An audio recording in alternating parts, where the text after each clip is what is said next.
In this episode of Cassius Sails, we are in Inhambane Bay and expecting some unpleasant weather coming our way. So it's best that we find a sheltered anchorage with good holding. The nearby creek seems like a decent option, so we take our dinghy on a scouting mission to make sure we can get through with the boat.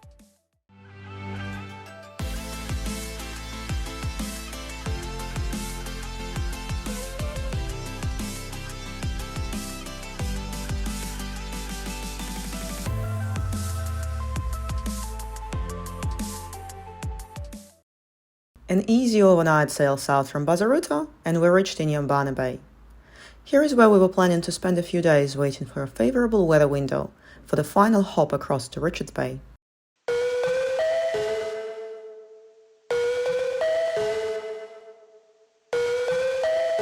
What are you doing, Jenya? What you doing?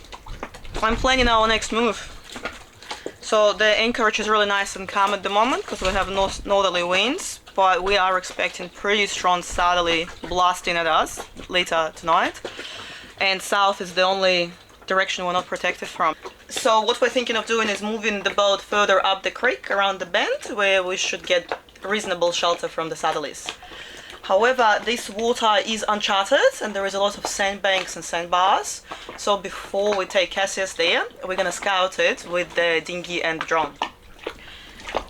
We're going to deploy the dinghy and try and make our way as far up the creek as we can whilst plotting the course through navionics. And then we'll follow our tracks with the boat.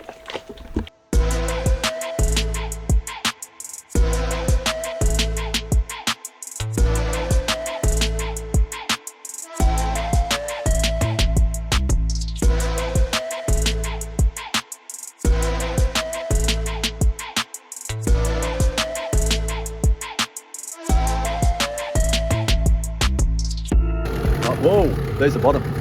Oh yeah, we're in the sand now, look. Oh, like, noxious mud, it's disgusting.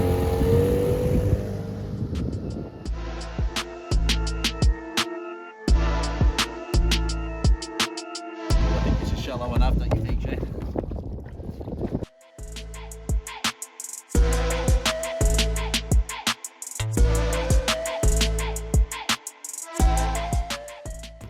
Hang on, stop there. We're going to lift the outboard motor. So go and lift the outboard and I'll film you doing it, okay? Sure. Yeah, we're going to start coming in soon. Yeah. It's better to go back. Okay. Rightio, that's the end of the line for the dinghy by the looks of it. So Richard is going to fly the drone from here to have a look what's ahead, and I'll go take a walk on the other side of the sandbank and see if there is a deeper channel that runs on the other side of the sandbar. The scenery didn't look particularly picturesque. However, those mud flats will serve a good purpose of holding our anchor in place in windy conditions. So far seems so good. There is a deeper channel that runs through this place, so I think can anchor Cassius somewhere there. There's no more sandbars or obstructions. So yeah, I think we can do it.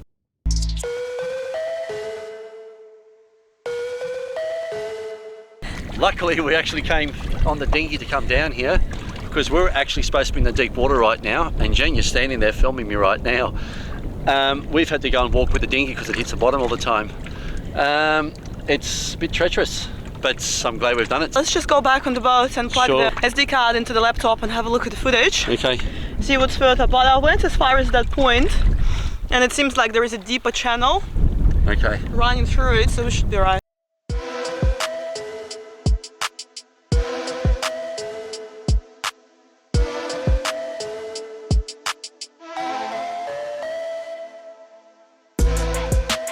The weather turned quickly, and we just made it back on the boat. Just in the nick of time, hey Jen? Wet there.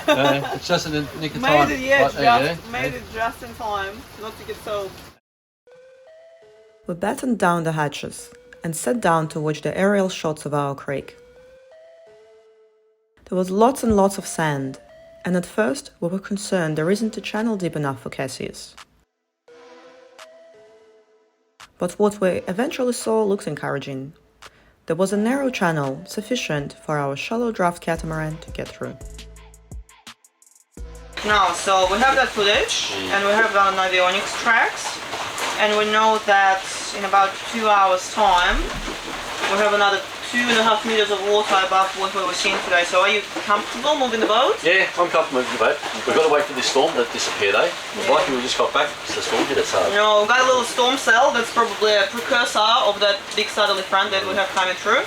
We'll just stay put and wait for a couple of hours and then we'll make the Sure, move. alright, sounds good. Okay, let's get moving. In 2 hours time.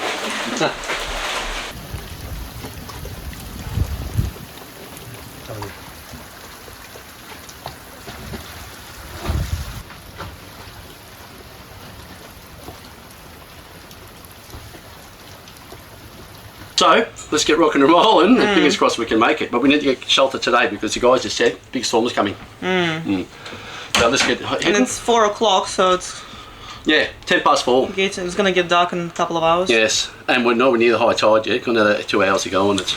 Let's get our avionics going. We've got it all set, ready to follow the last tracks that we had. Let's do it. Okay. All right, so we're not. It's in neutral, just idling, and we're doing full. That's how much that tide's rushing in. Let's get over the wind. So it's amazing how much all that tide is rushing in into this area here. So all you need to do is just keep us on course. Yeah, that's all I'm going to do is just, yeah, we're flying along. One of those guys on the boats and the dhows went past flying along because they just caught this flooding tide and just with a bit of wind. Oh, 2.4 metres.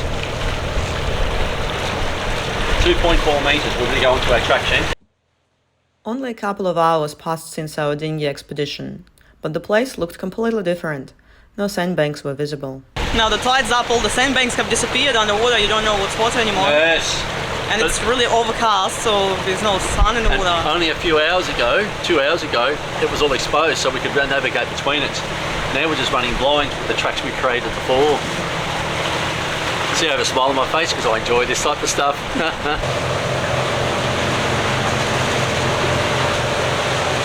Crossing that sandbar bridge, is it? I thought it was a bit further up. 2.1. Don't want to see anything less than that.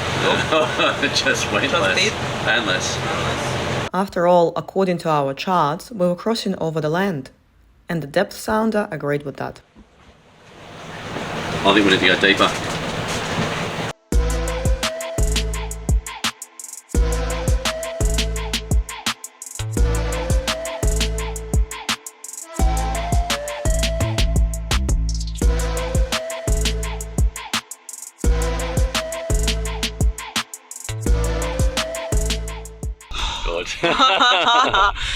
There was nerve-wracking half an hour or an hour or whatever it was nerve-wracking. So what we had to do is we sort of planned where we're going to come today, but we're trying to find these little pools within the sandbars. And so we just kept circling around trying to find the depths with a little depth sounder.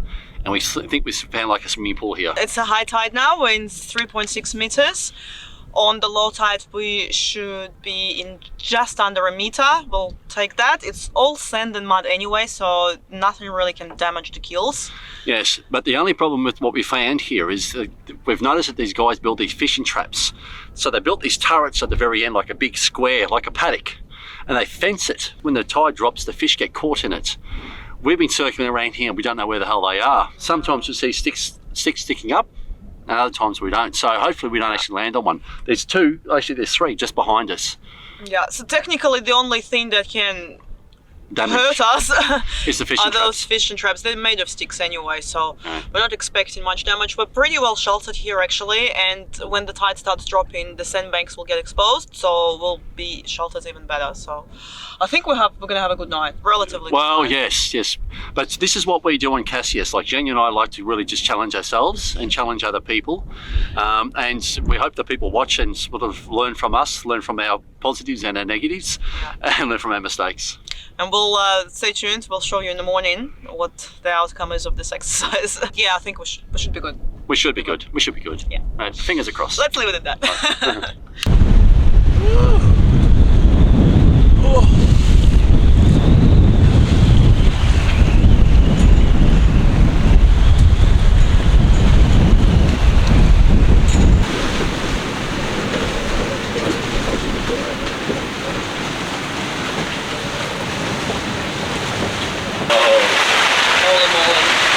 hooga bed, Jen?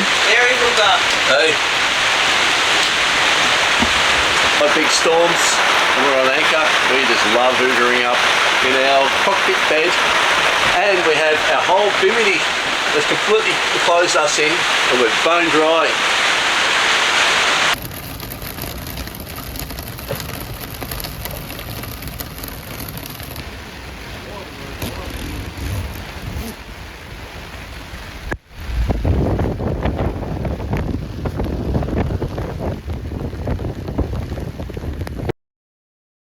"24 hours later, the rain started clearing.